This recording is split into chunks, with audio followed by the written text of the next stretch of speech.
Welcome back everyone. In this video, now we will solve from question 5 onwards. So what is question number 5? Distinguish between parametric versus non-parametric models and supervised models versus unsupervised learning. Um, what is parametric models? It is models assume data follows a specific probability distribution with fixed parameters. What are its key characteristics? Fixed number of parameters determined before learning. Assumes specific data distribution. Parameters estimated from training data. Less data required and faster training and prediction. It is less flexible if assumption violated. So we will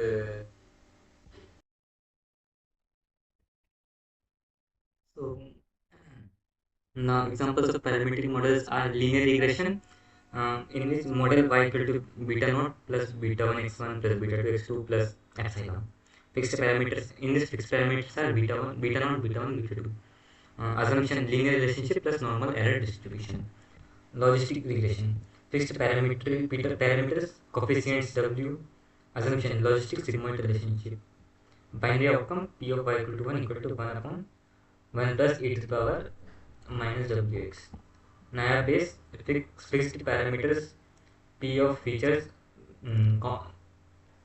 class. Assumption is features conditionally independent given class. Okay. Yeah. Real world use cases predicting house price continuous.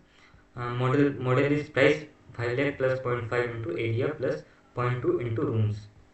Parameters learned coefficients from training data.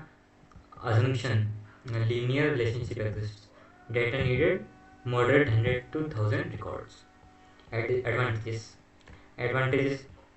of this is interpretable, clear parameter meanings, computationally efficient, works well with small amount of datasets, theoretically foundations well established.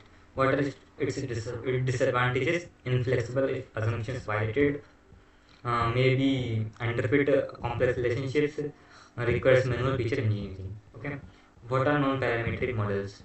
Its definition is models make minimal assumptions about data distributions. Number of parameters grows with data.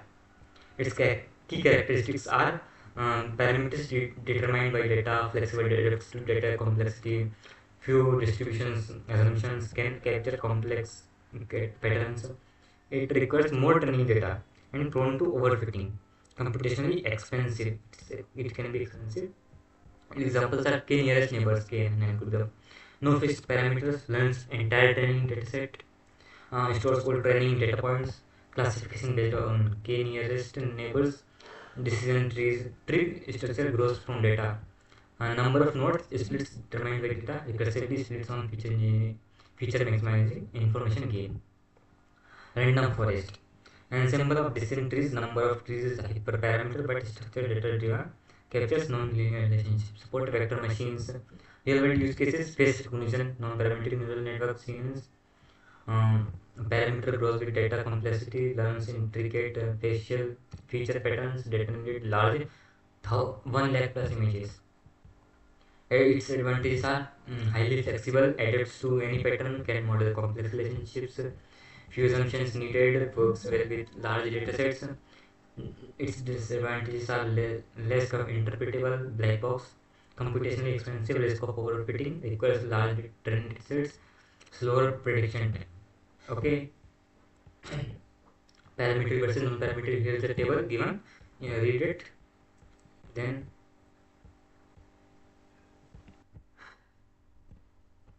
now have a look difference between supervised versus unsupervised learning. What is supervised learning? Learning with labeled data. Models learn mapping from input to output. Its components are input features X, customer age, income, credit score. Target levels are Y, like approved 1 and rejected 0. Training data X1, Y1, X2, Y2 to X and Y. Learning processes, training data. First is training data which is labeled.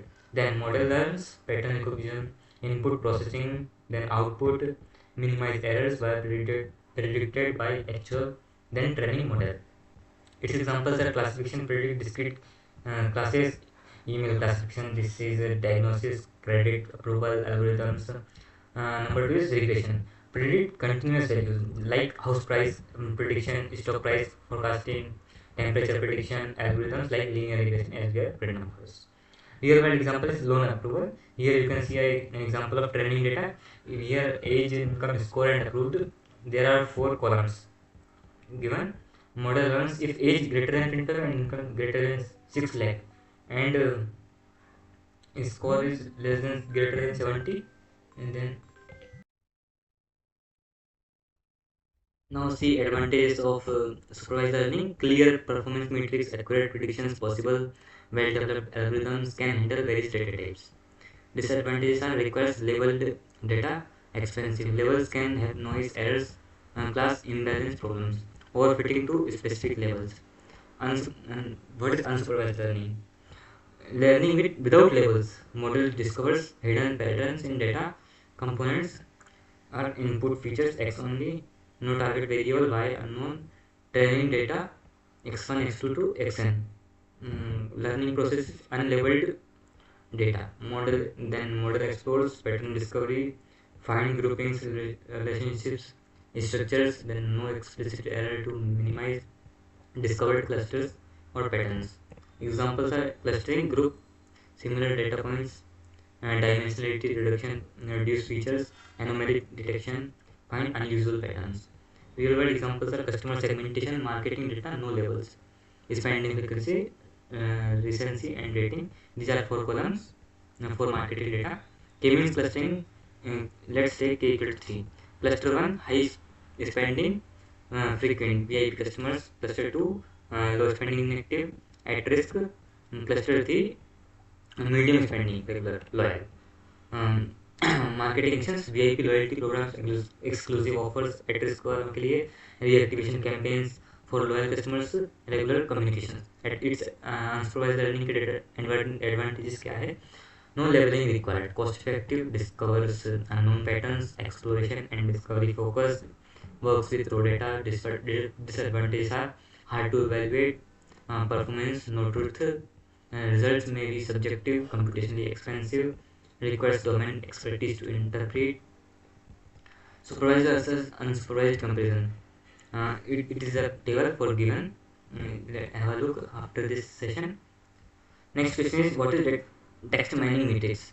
Text mining matrix evaluates classification model performance using confusion matrix. Confusion matrix is given here. Actual spam, not spam, true positive, false positive, false positive, true negative. These are its components are true positive, true negative, false positive, and false negative. Examples is this is the table for what we can say is confusion matrix is this. 45 is the true positive, 5 is the false negative, 40 is the true negative, and 10 is the false positive. Number 1 is accuracy. For a percentage of correct predictions out of total. Formula of accuracy is true positive plus true negative divided by true positive plus true negative plus false positive plus false negative, equal to after calculating accuracy is 0.85, means 85%. Interpretation, model correctly classified 85% of all emails. मतलब 85% accuracy है कि model सही काम कर रहा है, correctly classify कर रहा है. इसको कब यूज कर सकते हैं? Balance data set, so equal classes, all errors equally important, overall performance needed. Limitations are misleading with imbalanced data. If 19% emails are ham, and then marking all as ham because gives 19% accuracy, useless. Number 2 is precision of emails prediction as spam. What fraction are usually spam? Itna spam. Reliability of positive predictions. Precision, true positive divided by true positive plus false positive. Calculation, precision equal to 45 divided by 45 plus 10 equal to 45 divided by 55. 0.818 or 81.8%. Interpretation, when model predicts spam, it is correct at 1.8% of the time. Real world cost analysis. False positive, FP equal to 10. User sees legitimate email in spam folder, annoying. Precision of 81.8% means 18.2% legitimate emails incorrectly marked as spam. When to use false positives are costly. Email spam, legitimate emails lost, medical screening, hiring screening. Its focus is how many positive predictions are read. What is recall of actual spam emails? What fraction were found? Covering of positive class. its formula is true positive divided by true positive plus false negative. After calculating, we call this 0.90 means 90%. Model correctly identified 90% of actual spam emails. Okay, then real world cost analysis false negative. This recall of 90% means 10% of email gets through. Spam gets through. When to use false negative as costly security fraud detection. It focuses how many extra positives were called. Now F1 score. Definition is harmonic mean of precision and recall balanced metric.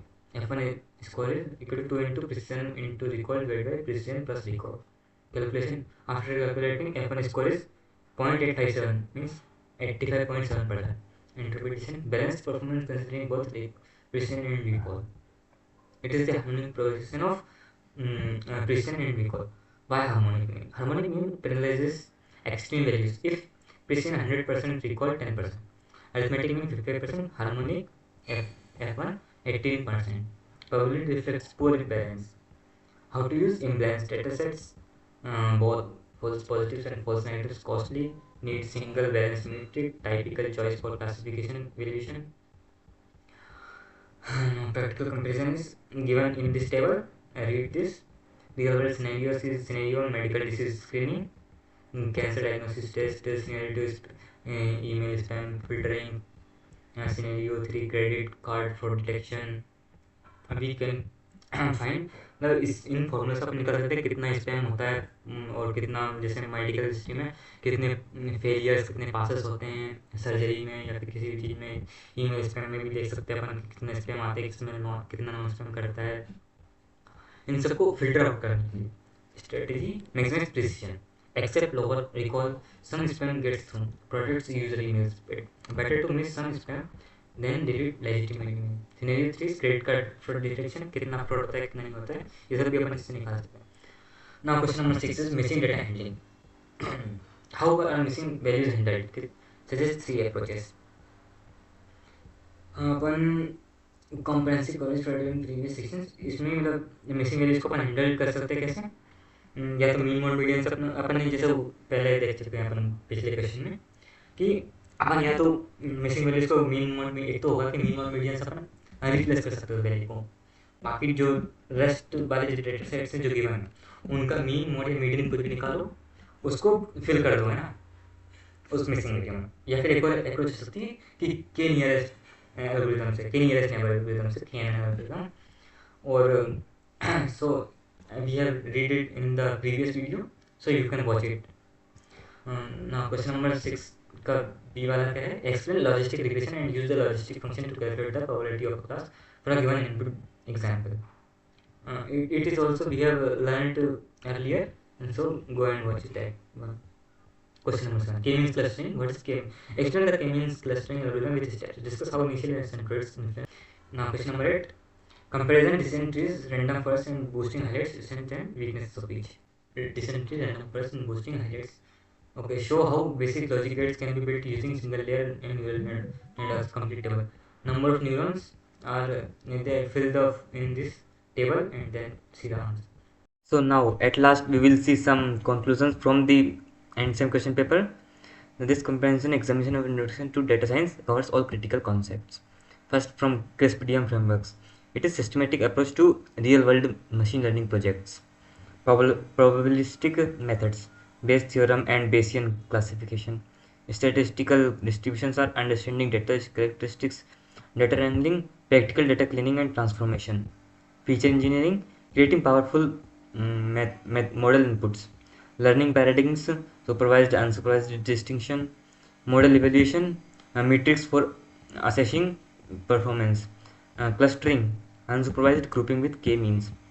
Decision trees, tree-based models with information measures.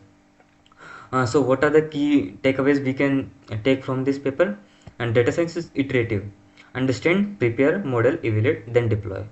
Okay, and no single algorithm fits all problems. Choose based on data and objectives. Evaluation, metrics must align with business goals. In interpretably and accuracy require careful balance. Domain expertise remains essential despite algorithmic sophistication. Thanks for watching. If you found these solutions helpful or Want to see more NSEM 2025 paper solved? Stick around and check out the other videos. Drop your questions in the comments and I will get you them. See you in next one. Okay, bye.